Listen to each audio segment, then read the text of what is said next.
Alléluia, Amen.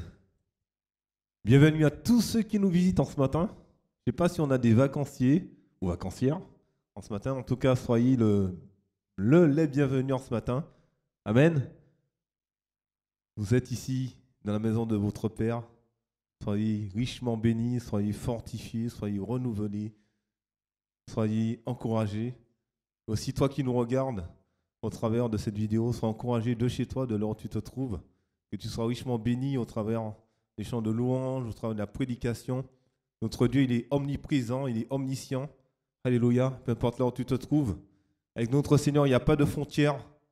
Amen. Nous sommes limités avec les frontières humaines, les barrières humaines. Avec le Seigneur, il n'y a pas de frontières, il n'y a pas de barrières. Parce que tout lui a été donné. Alléluia. En ce matin, nous allons célébrer notre Dieu. Sentez-vous libre, sens-toi libre. Amen. De louer ton Dieu, de le célébrer. Et nous allons passer un bon moment dans le chant, dans la louange, dans l'adoration. Nous allons faire monter vers notre Dieu des cris de joie. Amen. Des cris de victoire, pas seulement de victoire, mais de joie, de victoire, d'adoration. Alléluia. On va prendre ce premier chant, un cantique qui est assez ancien, qui nous dit « Tout joyeux, bénissons le Seigneur ». Est-ce que tu es venu bénir ton Dieu en ce matin? Je te pose cette question. Je ne souhaite pas connaître ta réponse. Elle est dans ton cœur. En tout cas, sont-toi libre de bénir ton Dieu en ce matin. Si tu veux te mettre debout, tu te mets debout et puis on va proclamer la bonté de notre Dieu. Tout joyeux, bénissons le Seigneur. Alléluia.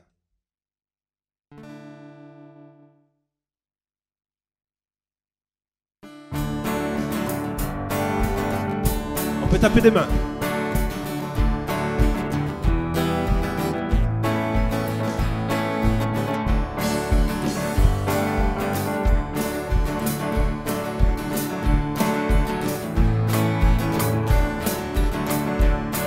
Joyeux, bénissons le Seigneur, chantons et célébrons ses louanges, adorons avec foi le Sauveur, nous joignons aux célestes phalanges. Gloire à Dieu,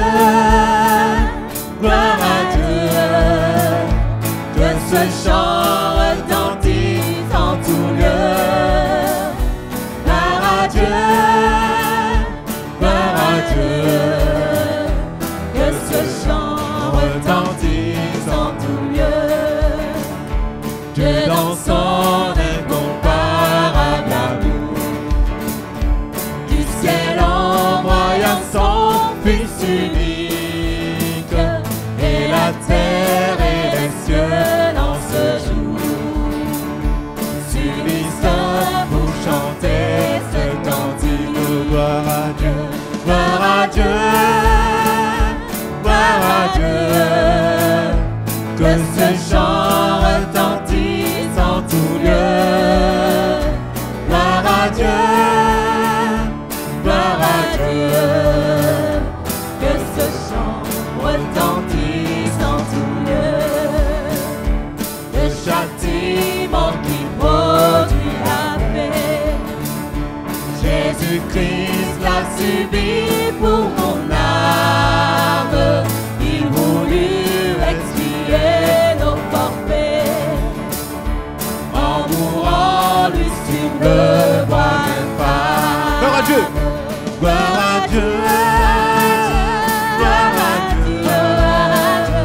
que ce chant retentisse en tout lieu. Gloire à Dieu, que ce chant retentisse en tout lieu. Nous voulons en retour mon Sauveur, t'aimer par-dessus toute autre chose. Forme ton amour dans notre cœur, et puis de chacun de nous dispose. Gloire à Dieu. Gloire à Dieu, que ce chant retentisse en tout lieu. Gloire à Dieu, que ce chant retentisse en tout lieu. Gloire à Dieu. Gloire à Dieu,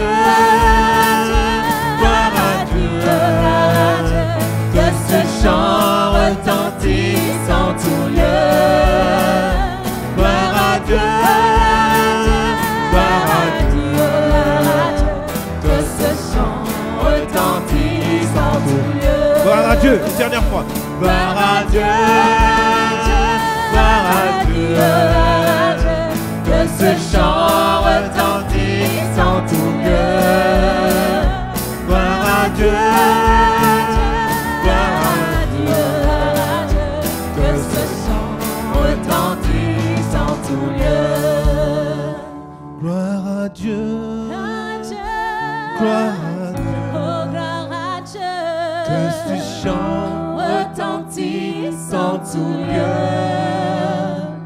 gloire à Dieu,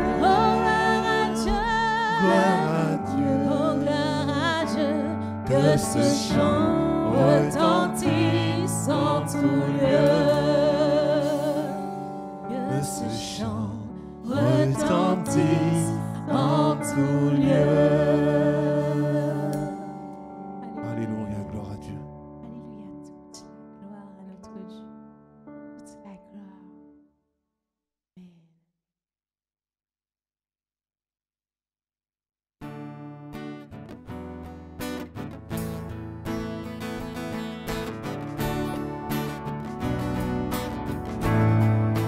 Seigneur, vois mon cœur assoiffé. Remplis-moi, viens me relever. Courbé devant toi, je mets de côté toutes mes peines et ma volonté. Mon désir, tout mon bien, c'est d'être près de toi, d'être près de toi. Me voici à tes pieds, être près de toi, être près de toi. J'ai cherché au fond de mon âme et je n'y trouve aucune offrande. Mais tu dis qu'auprès de toi se trouve ma demeure. Je veux connaître et voir ta splendeur. Mon désir, tout mon bien, c'est d'être près de toi, être près de toi.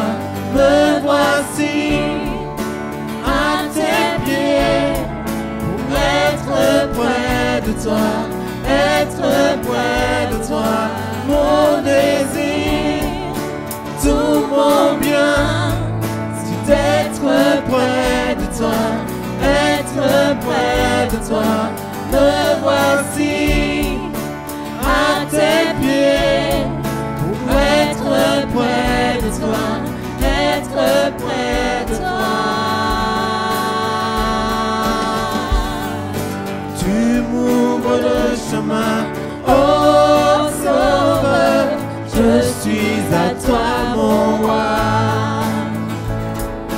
Tu m'ouvres le chemin, oh Sauveur, je suis à toi mon roi. tu m'ouvres le chemin. Tu m'ouvres le chemin, oh Sauveur, je suis à toi mon roi. Tu m'ouvres le chemin, oh Sauveur, je suis à toi mon roi.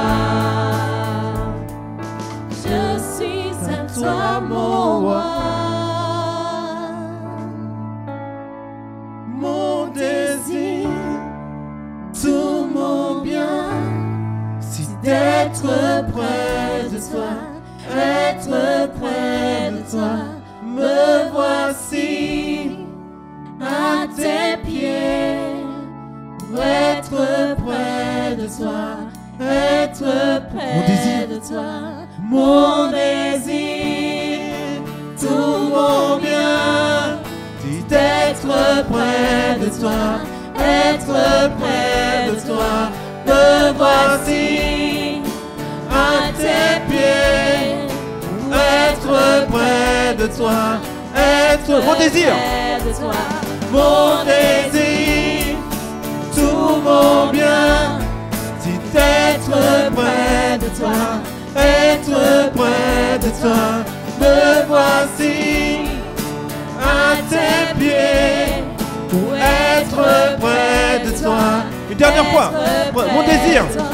Mon désir, tout mon bien, c'est d'être près de toi, être près de toi. Me voici à tes pieds pour être près de toi, être près de toi. Alléluia, Jésus. Alléluia, comme il est bon Oh, d'être dans Jésus, ta nous présence. t'adorons. Comme il est bon Alléluia. d'être près de toi, Seigneur. Alléluia. Alléluia. Alléluia. Alléluia.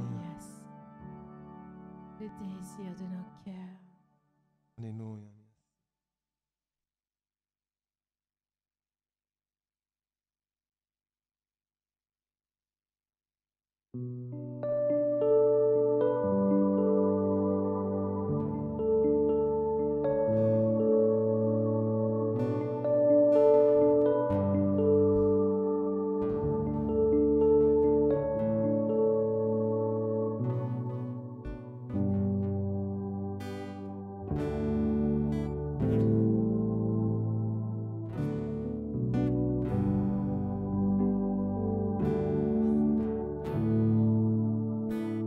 Je viens vers toi dans le secret, en ta présence, je veux rester. Tu es, tu seras toujours là.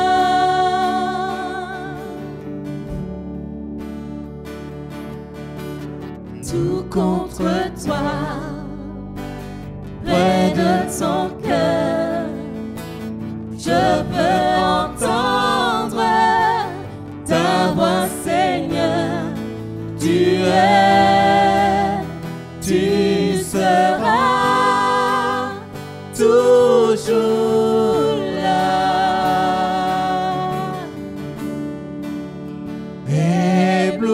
Ébloui devant toi, éternel,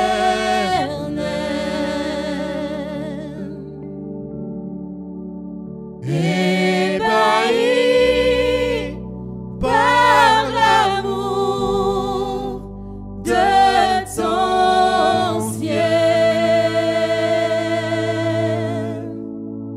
Je suis là à tes pieds, je viens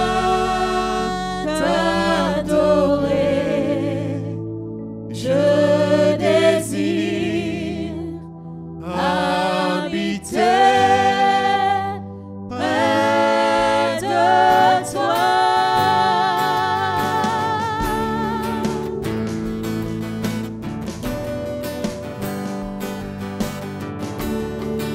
Je vois ton bras.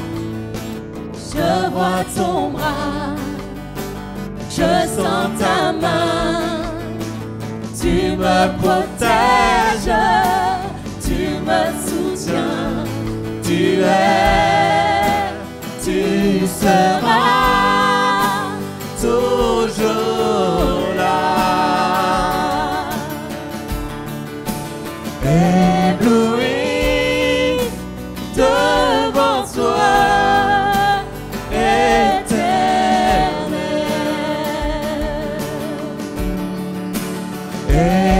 ébahi par l'amour de ton ciel.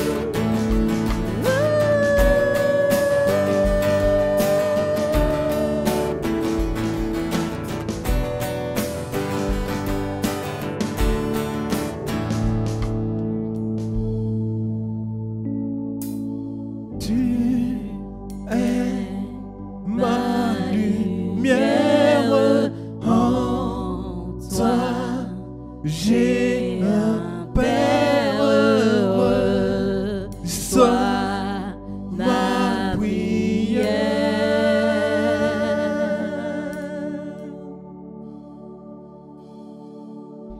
Tu es ma lumière, en toi j'ai un Père heureux, sois ma prière. Tu es ma lumière. Tu es ma lumière, en toi j'ai un Père heureux, sois ma prière. Tu es ma lumière, Seigneur. Tu es ma lumière, en toi j'ai un Père heureux, sois ma prière.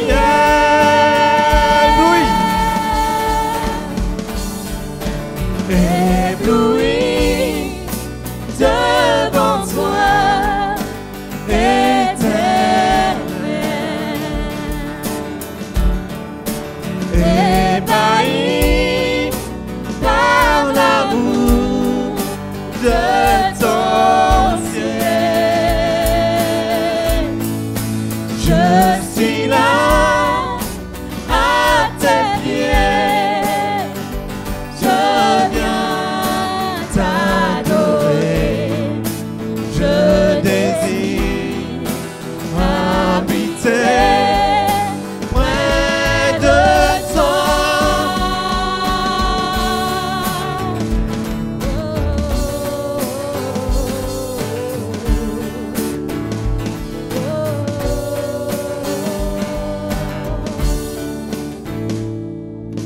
Tu es ma lumière, en toi j'ai un Père heureux, sois ma prière. On va le confesser ce matin. Tu es ma lumière, Seigneur.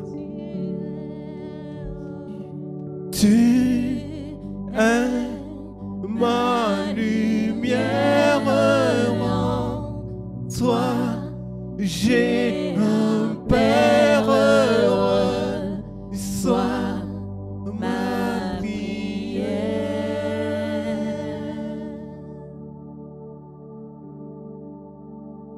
Alléluia. Oh oui, Seigneur, ce matin, nous pouvons dire que tu es notre lumière, Seigneur. Et ce matin, nous pouvons dire, Seigneur, mon Dieu, que en toi, nous avons un Père, Seigneur. Alléluia, Seigneur, tu nous as rachetés, Seigneur. Tu as pris nos vies, Seigneur. Tu as pris nos péchés. Tu as pris nos iniquités, Seigneur. Tu as changé toutes choses, Seigneur, en gloire, Seigneur. Tu nous as sortis des ténèbres, Seigneur, où l'ennemi nous oppressait, Seigneur, où nous avions des addictions, Seigneur. Tu nous as délivrés, tu as brisé nos chaînes, Seigneur.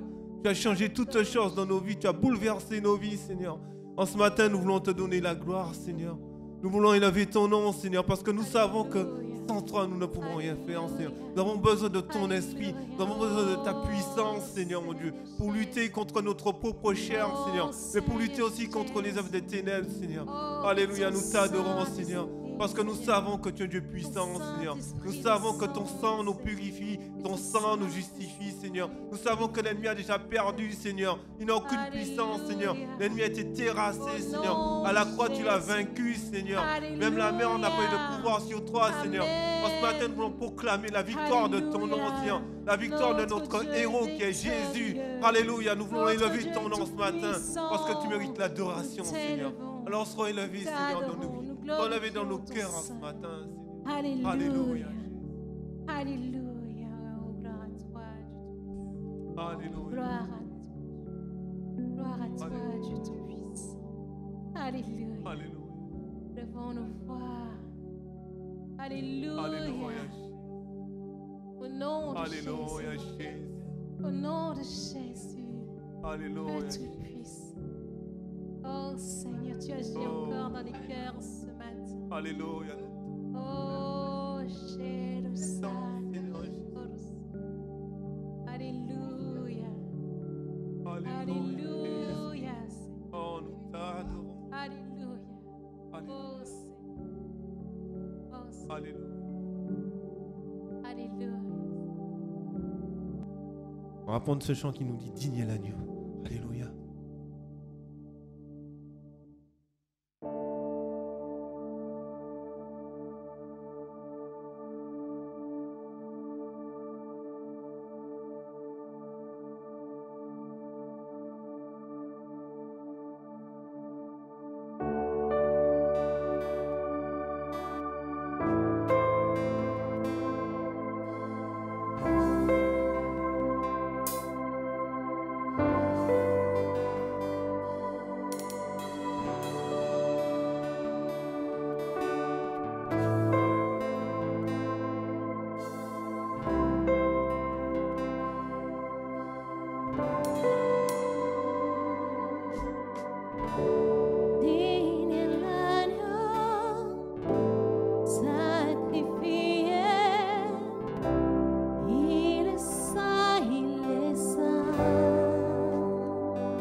et je veux t'adorer. Saint, oui, Saint, trois fois Saint, le Seigneur Tout-Puissant, qui est et qui revient. Je chante avec la création, louange au roi des rois. Oui, tu es tout pour moi, et je veux t'adorer.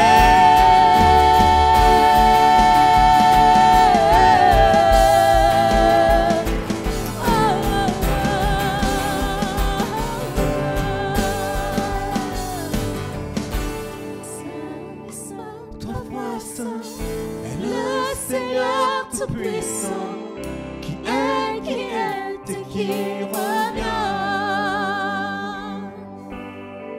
Je chante avec la création, louange au roi des rois. Oui, tu es tout pour moi, et je veux t'adorer.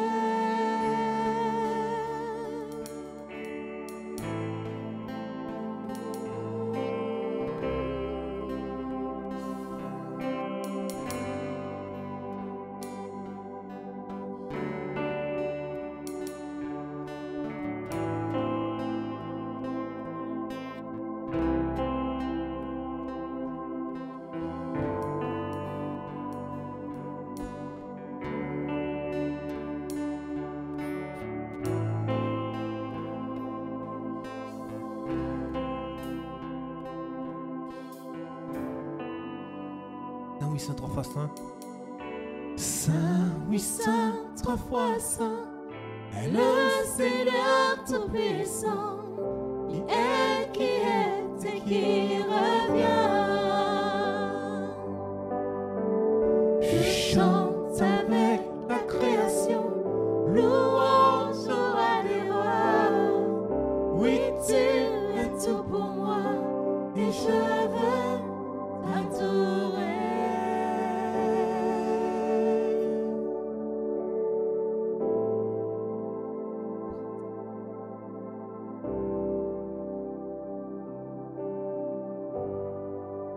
Comme je disais au premier culte, j'ai voulu changer un petit peu de ce qu'on prend d'habitude, des passages bibliques concernant la Sainte Seine. On les connaît tous pratiquement par cœur. Hein. Et ce matin, quand Julien m'a demandé Hervé, qu'est-ce que tu vois comme verset aujourd'hui, le Seigneur m'a conduit vers ce passage. Mais avant ça, il y avait la préparation parce que, vous savez, on ne fait rien sans la direction du Seigneur. Amen. Le Seigneur connaît. Quand on vient à la louange, les chants, ce n'est pas nous qui les choisissons, c'est l'Esprit de Dieu. Parce que le Seigneur sait ce qu'a besoin son peuple. Amen. Ce n'est pas une prestation, ce n'est pas un concert, même s'il y a le pad du synthé, la guitare, la batterie, mais la vraie louange, elle sort du cœur. Tu peux louer ton Dieu sans instrument. Et peut-être même qu'elle sera meilleure qu'avec tous les instruments. Dieu ne regarde pas au contenant, il regarde au contenu. Amen. Des fois, nous les hommes, nous regardons à l'apparence, mais ça trompe l'œil. Mais Dieu regarde au cœur. Amen. Alors, on va prendre ce passage qui nous dit pour toi, dirige ton cœur vers Dieu et tends vers lui tes mains. Éloigne de toi l'iniquité, n'est-ce pas habiter l'injustice sous ta tente? Alors, tu lèveras ton front sans tache, tu seras ferme et sans crainte. Tu oublieras tes souffrances et tu t'en souviendras comme des eaux écoulées. Tes jours auront plus d'éclat que le soleil à midi. Tes ténèbres seront comme la lumière du matin. Donc, on va juste arrêter cette partie, Julien. Ce matin, je disais aussi que souvent, dans notre vie, dans notre marche chrétienne, on est entouré de ténèbres. Amen, parce qu'on a des combats. Les ténèbres peuvent être dans ton travail, dans ta maison, peu importe. Le Seigneur te dit ce matin qu'il est capable de changer tes ténèbres en lumière. Je ne sais pas si vous avez déjà vu les ténèbres et la lumière, ça n'a rien à voir, mais imagine que toutes les ténèbres que tu as dans ta vie, si tu laisses Dieu diriger toutes choses, ça sera que de la lumière. Alléluia. Donc notre Dieu est puissant. Amen, il y a autre chose derrière, je crois, l'autre verset, Julien. Tu seras plein de confiance et ton attente ne sera pas vaine. Tu regarderas autour de toi et tu te reposeras en sûreté. Amen. Ce passage, vous pouvez le graver sur votre Bible, le méditer cette semaine si vous voulez. pour dire que le Seigneur a donné sa vie à la croix pour toi. Il était parfait. Il n'a point commis de péché. Il a guéri les malades. Il a chassé les démons. Il a restauré des cœurs brisés. Il a changé les ténèbres de beaucoup de personnes en lumière. Et aujourd'hui, il le fait encore. Parce qu'il aime sa création. Il aime son peuple. Dieu Tout-Puissant a donné son Fils unique à la croix. En le livrant, l'unique Fils à la croix. Il a donné son corps comme un agneau. Il aurait pu appuyer une armée d'anges pour le délivrer. Il ne l'a pas fait. Parce qu'il savait qu'il était venu sur terre pour une mission. Et que sa mission, c'était la croix. Parce que sans la croix, personne n'aurait eu cette grâce d'être sauvé. Dans l'Ancien Testament, on faisait des sacrifices pour l'expiation des péchés avec des sacrificateurs. Bon, je ne vais pas rentrer dans les détails. Mais aujourd'hui, la croix. Dieu a donné sa vie pour toi à la croix. Dieu nous dit dans sa parole qu'il est le même hier, aujourd'hui, demain, éternellement. C'est-à-dire ce qu'il a fait hier, il est capable de le faire aujourd'hui. S'il a ouvert la mer Rouge, il a donné la manne à son peuple. Il a, comme je disais ce matin, en me réveillant ce matin, j'ai médité un passage, tu peux le méditer aussi, dans Luc 5, à partir du verset 17. Il te dit qu'il y avait un homme qui était paralytique, qui était cloué sur un lit depuis plusieurs années. Il y a des amis à lui qui étaient là. Ils savaient que Jésus était là. Mais ils voulaient que ce paralytique soit guéri au nom de Jésus. Mais il y avait tellement de personnes autour d'eux qu'ils ne pouvaient pas le faire passer. La porte était blindée. Il n'y avait pas d'issue. Ils ont regardé, la seule issue qu'il y avait, c'était la fenêtre. Ils ont fait passer le lit par la fenêtre. Ils sont entrés par la fenêtre. Et quand ils sont entrés par la fenêtre, Jésus les a vus. Et Jésus lui a dit, « Homme, ta foi t'a sauvé. Repars maintenant avec ton lit. » Donc, comme je te disais, je ne sais pas par où tu passes, quels sont tes combats, quelles sont tes luttes. Mais surtout de toi, il y a des ténèbres. Et que la porte, les ténèbres font de telle manière que tu ne puisses pas passer. Passe par la fenêtre. Et va à la rencontre de ton Dieu. Et au travers de cette fenêtre, tu auras la guérison. Au travers de cette fenêtre, tu auras des victoires. Au travers de cette fenêtre, tu pourras dire à Satan qu'il a été vaincu, qu'il est terrassé dans le nom de Jésus et qu'il n'a plus de puissance sur ta vie, ni sur toi, ni sur ta famille, parce qu'il a déjà perdu dans le nom de Jésus. Et ta foi te sauvera. Dieu, ce qu'il demande, c'est des hommes et des femmes de foi. Mais si on lui dit dans sa parole que si on a pu faire même des plus grandes choses que ce qu'il a fait. Amen. Alors qu'en ce matin, soyez encouragés. Ne te décourage pas. Mais regarde à Jésus, à la croix. On n'est pas parfait. Tu n'es pas, moi, je ne suis pas parfait le premier. On a une chair. Ok? Mais on sait qu'à la croix, Dieu est capable de te délivrer, de te restaurer, de te laver. Peu importe si tu tombes, si tu as chuté cette semaine, peu importe. Le plus important, c'est que tu puisses revenir à la croix. Et que ce que tu as vécu, tu puisses dire merci Seigneur, le témoigner aussi aux autres. On n'est pas là pour... Dieu ne te juge pas. L'ennemi, c'est un accusateur. Dieu n'est pas un accusateur. Un père aime toujours... J'ai des enfants, même s'ils me désobéissent, je les aime. Dieu, c'est encore plus puissant que ça. Alors, je voudrais vraiment vous encourager ce matin. Ne vous laissez pas décourager par des esprits méchants, par des esprits de mensonges. D'accord? Dieu a un plan parfait pour votre vie. Comment on dit ça? Prenez les promesses. Et pour cela, il faut que tu lises ta Bible. Parce que si tu ne lis pas ta Bible, tu ne pourras pas te nourrir. Ok? Donc il faut méditer, passer du temps dans la présence de Dieu. Et là, Dieu va te révéler de grandes choses. Amen. On peut rester encore longtemps. Mais bon, on a un programme, comme je disais. Notre pasteur va me dire tout à l'heure, ah oui. Mais je pense qu'il prend plaisir aussi à la louange. Notre pasteur, il aime ça. Amen. Mais il faut être sage en toutes choses. Alléluia.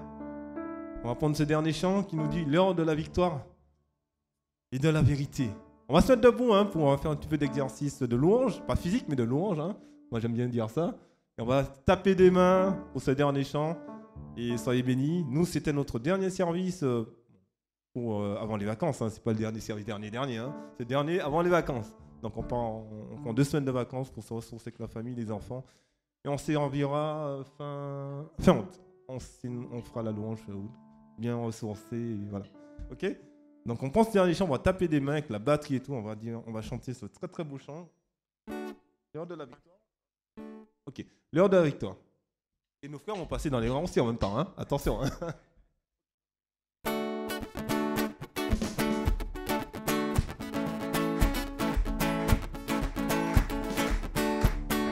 L'heure de la victoire et de la vérité a sonné dans mon cœur, que Jésus soit loué. L'heure de la victoire et de la vérité a sonné dans mon cœur, que Jésus soit loué. L'heure de la victoire. L'heure de la victoire et de la vérité a sonné dans mon cœur, que Jésus soit. L'heure de la victoire. L'heure de la victoire et de la vérité a sonné dans mon cœur, que Jésus soit loué. Que Jésus soit loué. Dans la vérité. Que Jésus soit loué. Dans la vérité. Que Jésus soit loué. Dans la vérité. Que Jésus soit loué. Dans la vérité. L'heure de la victoire et de la vérité a sonné dans ton cœur, que Jésus soit loué. L'heure de la victoire et de la vérité a sonné dans ton cœur, que Jésus soit loué. Que Jésus soit loué. Dans la vérité. Que Jésus soit loué. Dans la vérité. Que Jésus soit loué. Dans la vérité. Que Jésus soit loué. Dans la vérité. L'heure de la victoire et de la vérité a sonné dans mon cœur, que le nom soit loué. L'heure de la victoire et de la vérité a sonné dans mon cœur, que Jésus soit loué. Que Jésus soit loué. Dans la vérité. Que Jésus soit loué. Dans la vérité. Que Jésus soit loué. Dans la vérité. Que Jésus soit loué. Dans la vérité. Que Jésus soit loué. Dans la vérité. Que Jésus soit loué. Dans la vérité. Que Jésus soit loué. Dans la vérité. Que Jésus soit loué. Dans la vérité. Amen. Est-ce qu'on peut acclamer le Seigneur ce matin? Alléluia.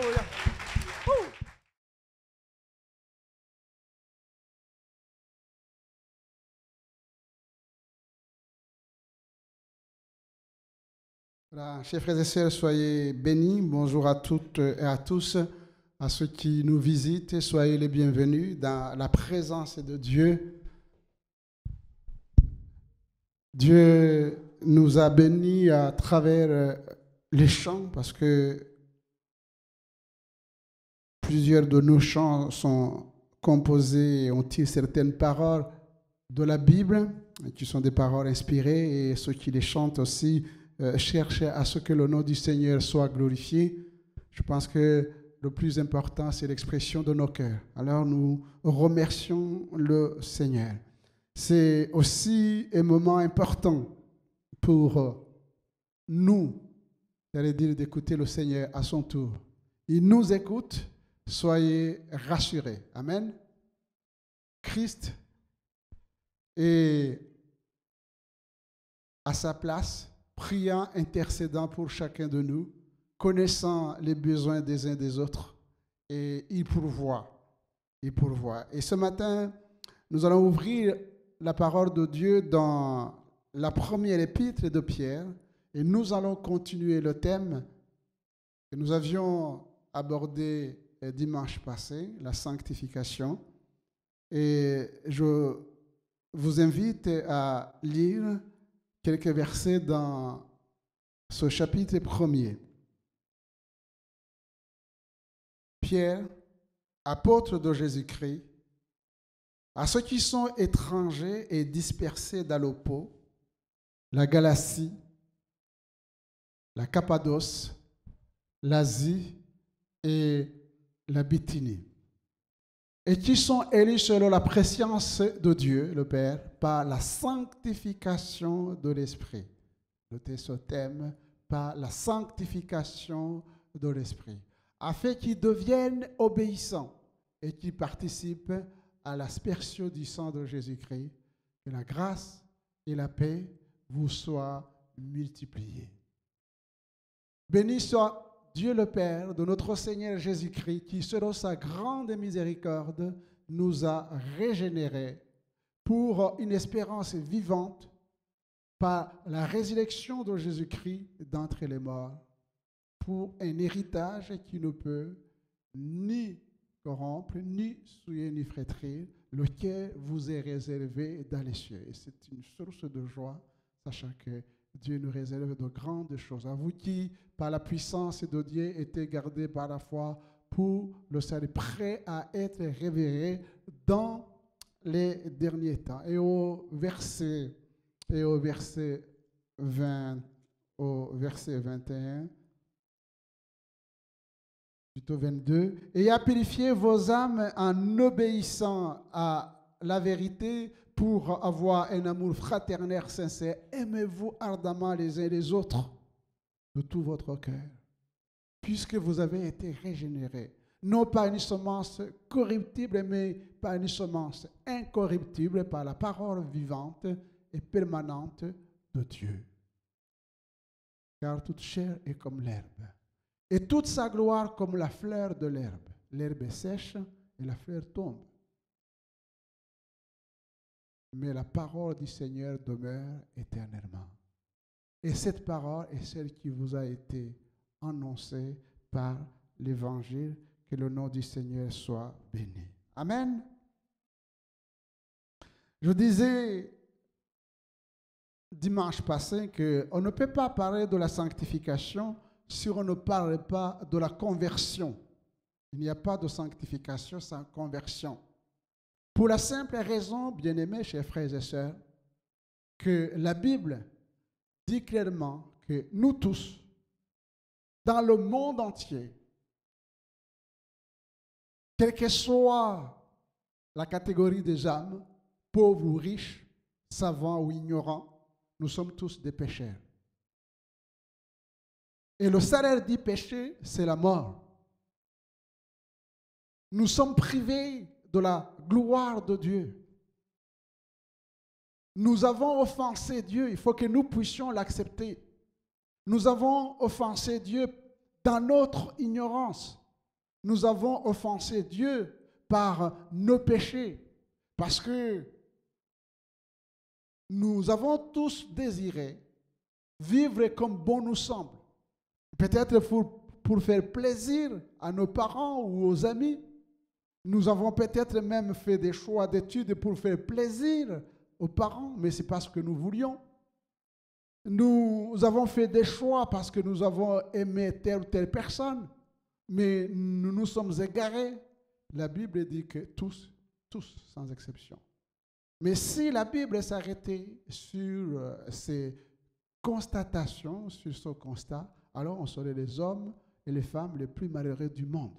Mais la Bible dit clairement, puisque le monde était perdu, il n'y avait pas d'autre possibilité d'être sauvé que d'envoyer son Fils Jésus-Christ. Et c'est par amour, chers frères et sœurs, chers amis, c'est par amour que Christ est venu dans nos cœurs. Et ça aussi, c'est une grâce. C'est une grâce. Si vous n'avez pas fait cette expérience, eh bien, l'Église prie, intercède pour que vous puissiez faire cette expérience. Que vous ne pouvez pas vivre loin de Dieu et que Dieu est proche de vous en Jésus-Christ. Né de nouveau par la grâce de Dieu. C'est par la foi que nous acceptons Jésus comme Seigneur et Sauveur personnel. Et ça, c'est une régénération, c'est une sanctification instantanée. Nous sommes touchés par la grâce de Dieu. Et à partir de ce moment-là, puisque la parole de Dieu nous dit que Dieu est lumière, nous commençons à aimer les voies de Dieu, à connaître les projets de Dieu. Amen. Je vais encore me répéter, parce que c'est important que nous puissions, les uns les autres, connaître que Dieu a des projets de paix pour chacun d'entre nous. Et non des projets de malheur, mais des projets de paix. Et on y entre justement par la conversion et on progresse par la sanctification. Nous avions dit la sanctification instantanée, mais la sanctification progressive, c'est sur le chemin de l'obéissance. C'est-à-dire que nous entrons dans les projets que Dieu a préparés d'avance pour chacun d'entre nous jusqu'à ce qu'ils reviennent. Et Dieu nous a laissé les moyens de sanctification et c'est ces moyens que nous allons voir ce matin. Le premier moyen, c'est le Saint-Esprit. Le Saint-Esprit. Le Saint-Esprit a déjà commencé le travail dans nos cœurs et il ne s'arrête pas sur la conviction de péché parce que celui qui convainc de péché, de justice et de jugement, mais il ne s'arrête pas là. C'est le Saint-Esprit qui nous conduit dans la vérité, qui nous conduit en Christ parce que Christ est la vérité. Pour nous, frères bien-aimés, dit Seigneur, nous devons à votre sujet rendre continuellement grâce à Dieu parce que Dieu vous a choisi dès le commencement pour le salut par la sanctification de l'esprit et par la foi à la vérité. 2 Thessaloniciens chapitre 2 verset 13. Dieu vous a choisi dès le commencement. C'est merveilleux de l'apprendre. Dieu nous a choisis. Ce n'est pas vous qui avez choisi Dieu, mais c'est Dieu qui vous a choisi. Il nous regarde. Savoir que nous, souvent, nous sommes des parents souvent injustes parce que nous réagissons par la chair. Si nous voyons nos enfants faire des bêtises, on a tendance à crier, à frapper ou je ne sais pas quoi. Mais Dieu nous regarde lui et pourtant il a toute puissance de nous punir. Mais il sait que nous sommes matière, que nous sommes faibles. Et il s'approche simplement avec amour pour nous éclairer, pour que nous puissions prendre conscience de notre égarement, prendre conscience de nos erreurs dans le but de nous pousser par amour à la repentance. Il dit, dès le commencement, Dieu avait prévu le salut par la sanctification de l'esprit et par la foi en la vérité. De même que dans les images ou types de l'Ancien Testament, où le tabernacle, l'autel et le sacrificateur étaient mis à part pour Dieu par l'onction d'huile. Nous avons ici le tabernacle, nous avons l'autel et nous avons les sacrificateurs. Si vous lisez l'Ancien Testament, notamment dans le livre de Lévitique, en particulier au chapitre 8 et verset 10, vous allez voir que ce n'est pas l'onction d'huile qu'on sanctifiait le tabernacle, qu'on sanctifiait l'autel et qu'on sanctifiait les sacrificateurs Aaron et ses fils.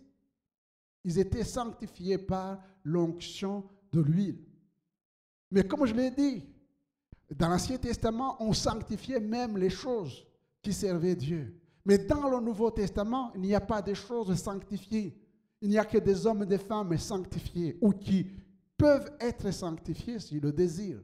Et nous sommes sanctifiés, c'est-à-dire nous sommes dans le Nouveau Testament le tabernacle. Le tabernacle, ça veut dire l'église, la maison, le temple. Nous sommes le temple de Dieu. Amen. Nous apprenons que nous sommes le temple de Dieu. Nous apprenons que nous sommes la maison de Dieu et que Dieu désire habiter dans nos cœurs. Et le Seigneur va sanctifier ce temple par le Saint-Esprit. Nous, l'autel, nous sacrifions. Cette fois-ci, ce n'est pas les animaux que nous sacrifions, mais c'est notre cœur que nous donnons. C'est nos cœurs. Et nos cœurs ont besoin d'être sanctifiés, sanctifiés par le Saint-Esprit. Nous sommes devenus sacrificateurs. Dans le Nouveau Testament, dans le Nouveau Testament, nous sommes tous ceux qui ont accepté Jésus comme Seigneur et Sauveur personnel. Nous sommes tous devenus sacrificateurs. C'est-à-dire, nous sommes disciples de Jésus-Christ. Nous sommes appelés à servir. Mais nous ne pouvons pas servir le Dieu 3 fois saint n'importe comment. C'est pourquoi nous avons besoin d'être sanctifiés. D'être sanctifiés.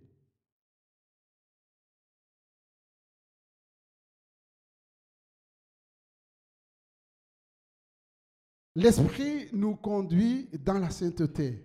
Et comment l'Esprit nous conduit dans la sainteté? Romains chapitre 8.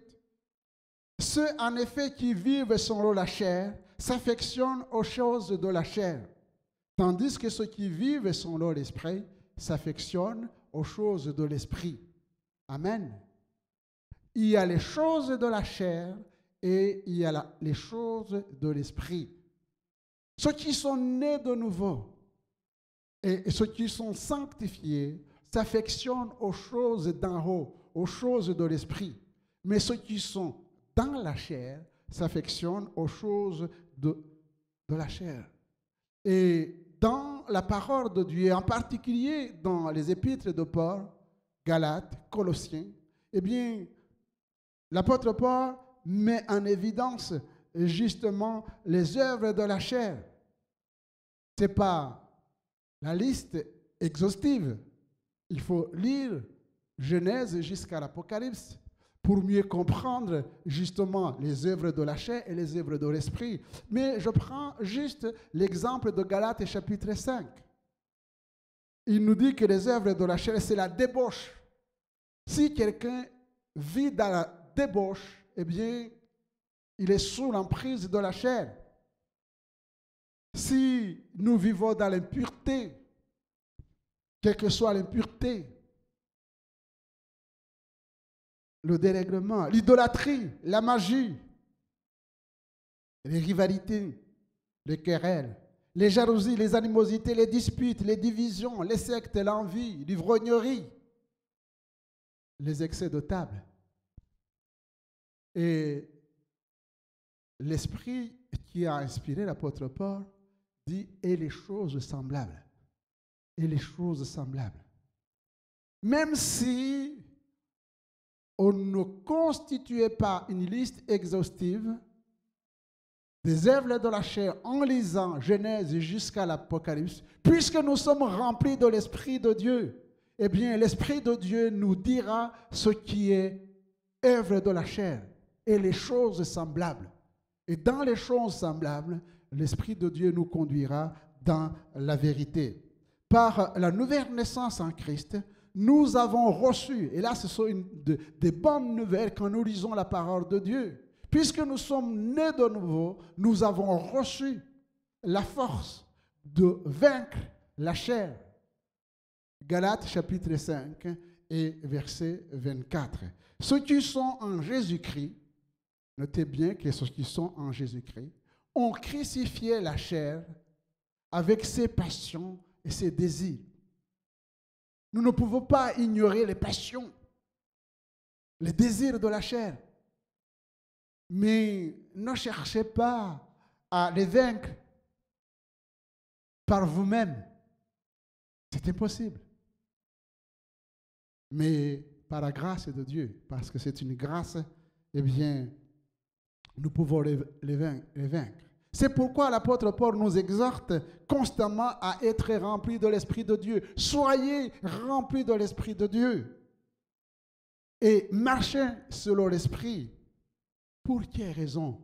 Au moins deux raisons. La première, c'est que si nous marchons selon l'Esprit, nous dit la parole de Dieu, alors nous n'accomplirons pas les désirs de la chair, afin de ne pas accomplir les œuvres de la chair. Amen. Donc, remplis de l'Esprit de Dieu, nous n'accomplirons pas les désirs de la chair. Deuxièmement, si nous sommes remplis de l'Esprit de Dieu, eh bien, nous allons porter le fruit de l'Esprit. Et le fruit de l'Esprit, c'est l'amour. Premièrement, l'amour. Il nous est dit, aimer Dieu. Aimer Dieu de tout notre cœur, de toute notre âme, de toute notre force, de toute notre pensée. Eh bien, c'est difficile si nous n'avons pas l'Esprit de Dieu. Il nous est dit d'aimer notre prochain comme nous-mêmes. Comme nous-mêmes. Là aussi, ce n'est pas facile. Et nous avons besoin du Saint-Esprit pour aimer notre prochain comme nous-mêmes. Je ne veux pas développer tout le fruit de l'Esprit parce qu'il y a la joie. La Bible nous dit, soyez joyeux. Soyez joyeux, même dans les moments difficiles, dans les épreuves. Nous pouvons expérimenter la joie à cause de l'Esprit de Dieu. Soyez en paix avec Dieu, en paix avec vous-même et en paix avec les autres. Développez aussi la patience. la bonté, la bienveillance, la foi, la douceur et la maîtrise de soi. Des gens qui sont impulsifs, colériques. Vous ne pouvez pas vaincre la colère, de faire des choses avant de réfléchir et de regretter. Eh bien, la maîtrise de soi, c'est un don de Dieu, que l'Esprit de Dieu nous donne. Le deuxième moyen mis à notre disposition, c'est le sang de Christ.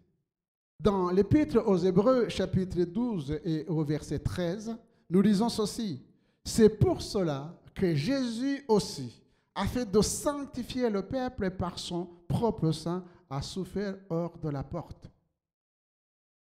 Et nous savons que dans l'Ancien Testament, le sang du sacrifice purifiait l'Israélite de la culpabilité des offenses et le mettait à part pour Dieu. C'est pourquoi les sacrificateurs apportaient chaque année du sang dans le tabernacle pour purifier le peuple. Mais nous maintenant, nous n'avons pas besoin de ces rites mosaïques. Dans le Nouveau Testament, le sang de Christ purifie le croyant de la culpabilité des offenses morales et le met à part pour Dieu. 1 Jean chapitre 1er, verset 7. Mais si nous marchons dans la lumière, comme lui-même est lumière, nous sommes mutuellement en communion. Et le sang de Jésus nous purifie de tout péché. Amen. Et le sang de Jésus nous purifie de tout péché. C'est un acte de foi aussi. Si nous donnons notre cœur au Seigneur, nous sommes purifiés. Amen. Et quand l'ennemi vient nous dire que nous sommes pécheurs, nous lui répondons non. En vertu de quoi? En vertu de la parole de Dieu. Parce que la Bible nous dit, oui, il peut nous arriver de pécher. Mais la Bible nous dit que si nous confessons nos péchés, il est fidèle et juste pour non seulement nous pardonner, mais aussi nous purifier. C'est-à-dire nous rendre capables de ne pas pécher. Et ça, c'est l'œuvre de la sanctification. C'est la sanctification progressive. Cette œuvre de sanctification a pour résultat une communion permanente avec le Seigneur Jésus-Christ. Car celui qui sanctifie et ceux qui sont sanctifiés sont tous issus d'un seul. C'est pourquoi il n'a pas honte de les appeler frères. Hébreux chapitre 2, verset 11. Celui qui sanctifie, c'est Jésus. Amen. Ceux qui sont sanctifiés, c'est nous. Eh bien, il n'a pas honte de nous appeler des frères. Parce que nous sommes en communion avec lui. Il est venu ôter ce qui nous séparait de lui. Il est venu renverser les murs de séparation. Et désormais, par son sang, nous sommes en communion avec lui. C'est pourquoi nous sommes ses frères. Le troisième moyen de sanctification, c'est la parole de Dieu. Dans Jean chapitre 17, verset 17, il nous est dit « Sanctifie-les par ta vérité, ta parole est la vérité. » Amen. Sanctifie-les, Seigneur.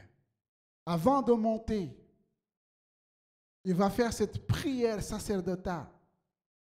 Il va s'adresser à son Père. Il dit, je m'en vais, mais je le laisse dans le monde. Ils ne sont pas du monde, Seigneur. Parce qu'ils ont cru que tu m'as envoyé. Ils ont cru à mes paroles. Sanctifie-les par ta vérité. Ta parole est la vérité. Jean chapitre 6, verset 3. Déjà, vous êtes purs à cause de la parole que je vous ai annoncée. C'est Jésus qui parle.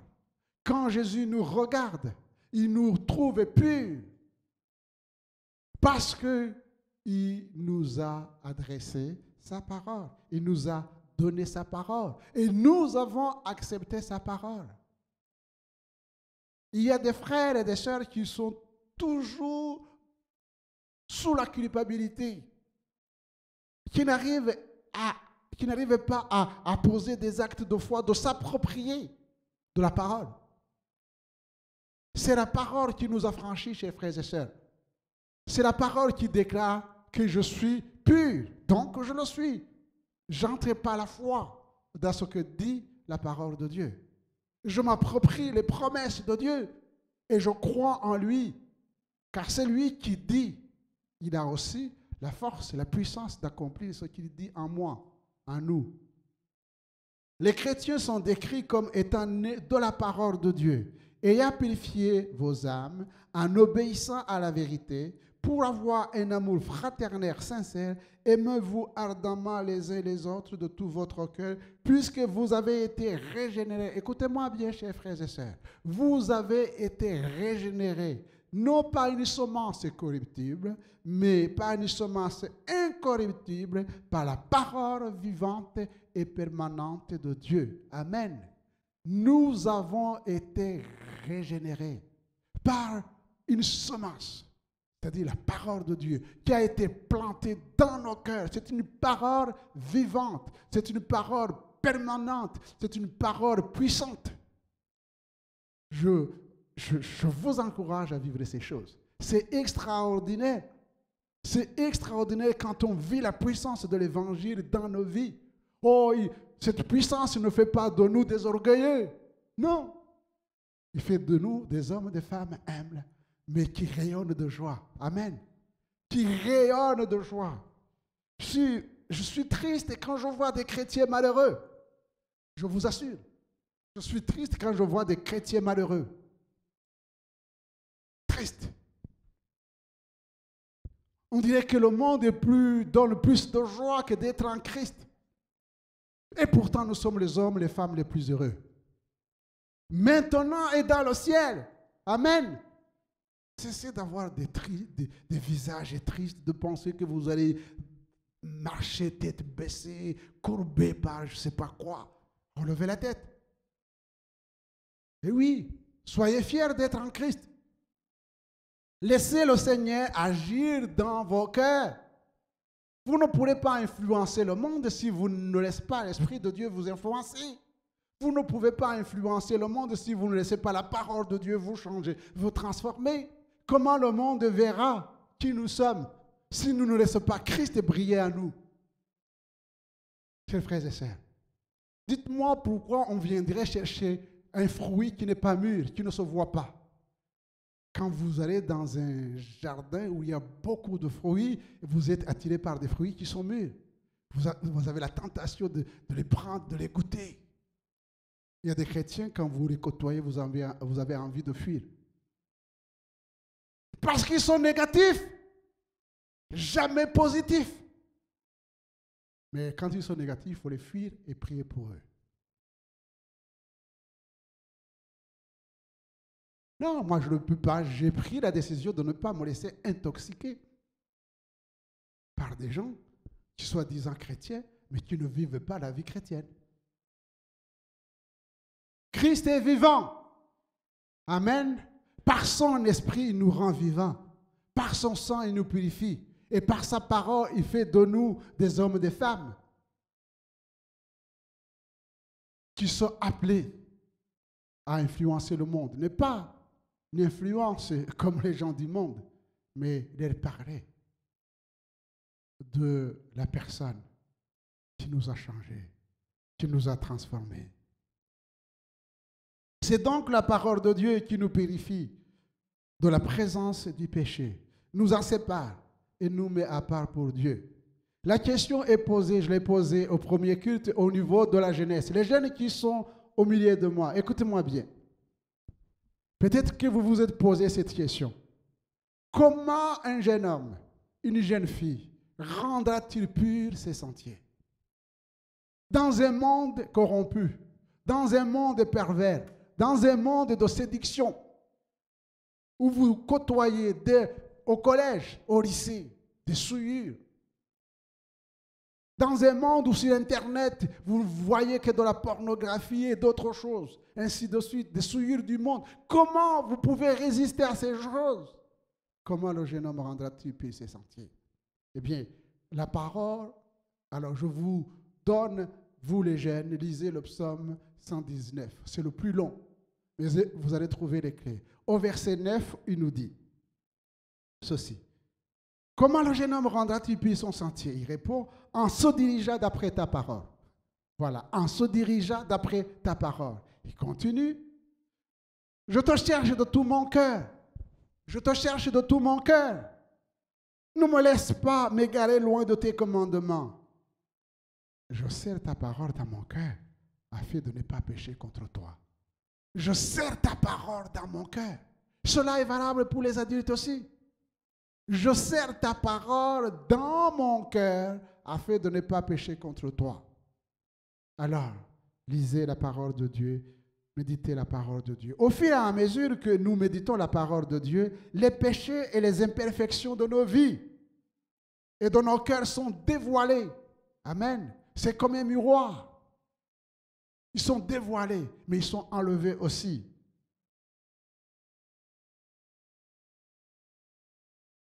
Cet amour de la parole de Dieu grandit en nous et nous donne la force de nous séparer du péché, renforcer notre communion avec Dieu.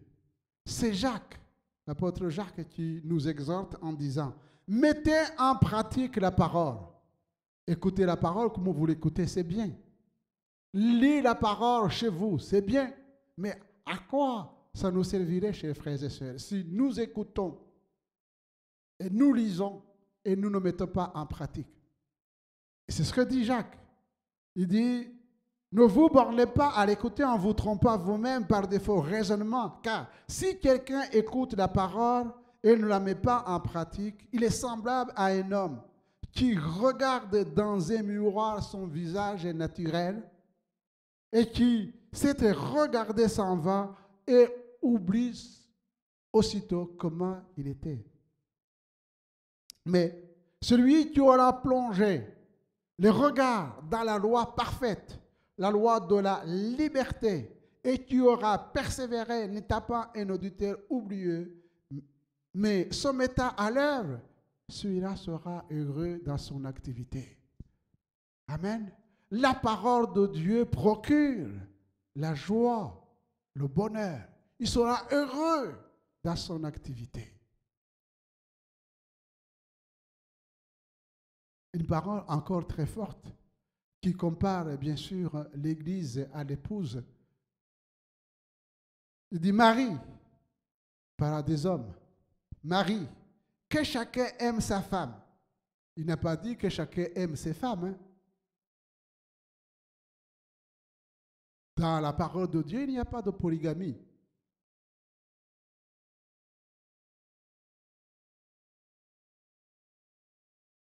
Il n'y a pas non plus d'infidélité.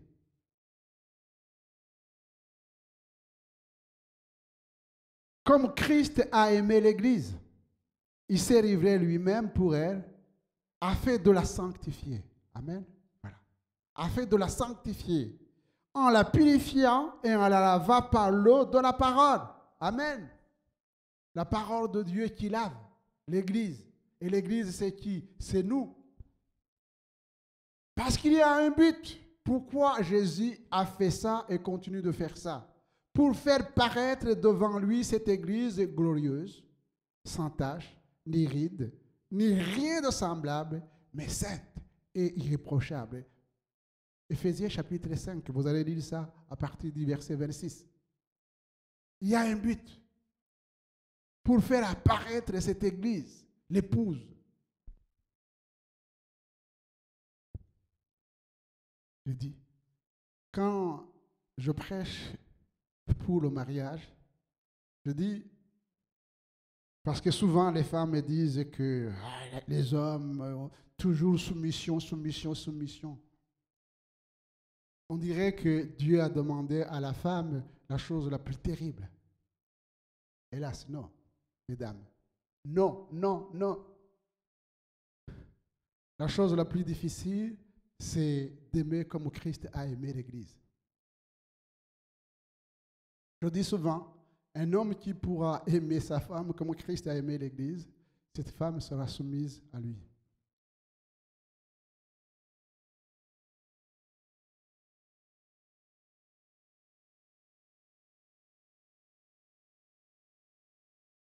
C'est malheureux.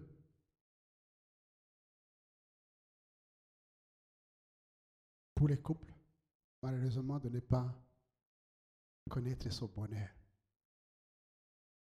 d'être en Christ, de s'épanouir en Christ, l'un et l'autre. Chacun en écoutant et en mettant en pratique la parole. Pour la rendre sainte, irréprochable. Irréprochable. Si nous cherchons Dieu et si nous travaillons comme Christ travaille pour nous, alors individuellement, en foyer, en famille, nous connaîtrons le bonheur. La nécessité de la sanctification, et je termine. Hébreux chapitre 12, verset 14. Recherchez la paix avec tous et la sanctification sans laquelle personne ne verra le Seigneur. Recherchez la paix avec tous. Est-ce que la Bible nous dit de rechercher la paix avec quelques-uns? Est-ce que la Bible nous dit de rechercher la paix avec ceux qui nous aiment et de haïr ceux qui ne nous aiment pas? Non. Ce qui fait que nous sommes sanctifiés progressivement, c'est parce que nous aimons même ceux qui ne nous aiment pas. Nous bénissons ceux qui nous haïssent. Et ça vient de Dieu. Personne ne peut le faire charnellement. C'est Christ qui nous permet d'arriver à ce stade. Et la sanctification sans laquelle personne ne verra le Seigneur. La plus haute destinée de l'homme est de vivre pour toujours avec Dieu. Mais nous constatons que oui, nous avons un combat, c'est combattre la chair. Alors, la sanctification est nécessaire parce qu'elle nous permet de nous séparer du monde et de suivre du monde. 2 Corinthiens chapitre 6, verset 14. Elle nous permet d'honorer Dieu et de glorifier Dieu. Matthieu chapitre 6, verset 9. 1 Pierre chapitre 3, verset 15. Dieu désire notre sanctification. 1 Thessaloniciens chapitre 4, verset 3. Et c'est un commandement de Dieu. C'est un commandement de Dieu. Lévitique chapitre 11, verset 44. 1 Pierre chapitre 1er, verset 15. Elle nous permet de marcher en nouveauté de vie et d'avoir pour fruit la sainteté.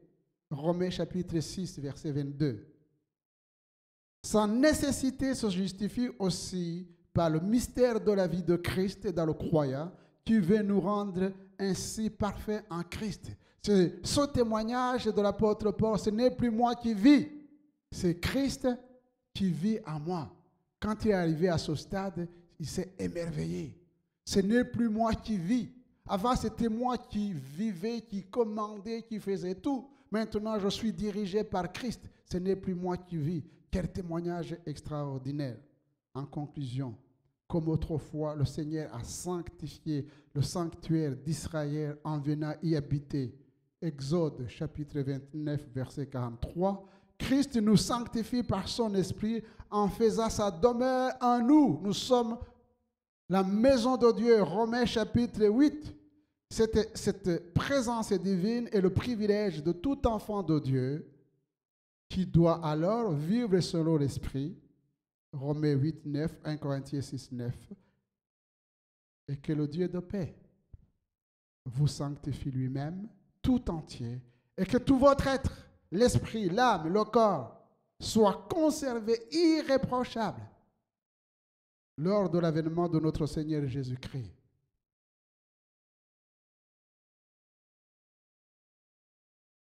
Voyez-vous, chers frères et sœurs, je disais au premier culte, on travaille, on est content de construire ou de faire construire sa maison. Ça prend beaucoup de centaines de milliers.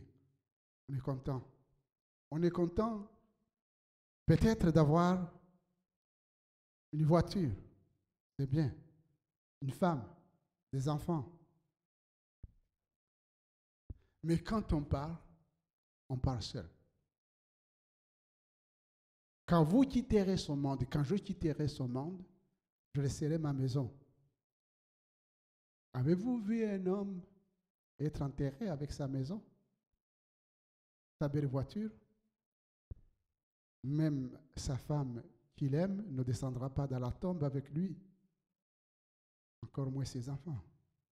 Tu es poussière, tu retourneras à la poussière. C'est pour dire que même si vous vivez 100 ans et plus, les choses de ce monde ont une limite. Mais les choses éternelles, pour lesquelles le Seigneur justement nous demande, nous réveille à prendre conscience, elles sont éternelles. Alors, écoutez celui qui nous a dit, je vais vous préparer une place. Je reviens bientôt. Es-tu prêt? Alors que le Saint-Esprit puisse nous aider les autres, soit à réviser nos voies pour être prêts, ou alors à dire, Seigneur, Maranatha, viens bientôt pour nous prendre, parce qu'il revient bientôt, que son nom soit béni. Amen. Seigneur, notre Dieu, notre Père, nous te sommes reconnaissants de ce que tu ne nous as pas laissés orphelins, mais tu nous as laissé ta parole pour nous conduire dans la connaissance de ta personne et de tes œuvres. Tu nous as donné ton sang qui nous a lavé, purifié et sanctifié, et tu nous as laissé le Saint-Esprit pour que nous puissions marcher en nouveauté de vie. Alors, Seigneur, dirige tes regards sur l'Assemblée, sur chacun d'entre nous, et conduis chacun d'entre nous, Seigneur, sur le chemin de la connaissance et de la crainte de Dieu. Sois béni éternellement, Père, dans le nom de Jésus. Amen.